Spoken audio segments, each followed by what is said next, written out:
যারা অনলাইনে বা অফলাইনে যেভাবে হোক জুয়া খেলে বেটিং এর মাধ্যমে যারা উপার্জন করছেন, তাদের প্রতিটি পয়সা হারাম, তাদের ইবাদত কবুল হবে না, দোয়া কবুল হবে না। এবং যেই দেহ যা হারাম দ্বারা গঠিত হয়েছে, নবীজি সাল্লাল্লাহু আলাইহি সাল্লাম বলেছেন যে সেই দেহ জাহান্নামের জন্য উপযুক্ত, সেটা জাহান্নামে যাবে। অতএব অনেকে নামাজ কালাম পড়ে হালাল হারাম মেনটেন করে না।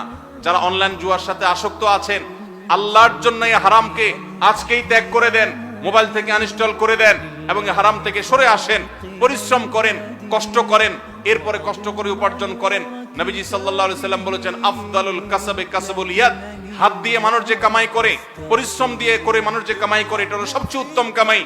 অনেক অ্যাপ বের হয়ে গেছে, সবগুলোর জন্য কমন উত্তর, এগুলো সবগুলো হারাম।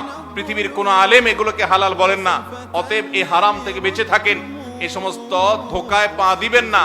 অতএব এই হারাম ছাড়বেন তো ইনশাআল্লাহ।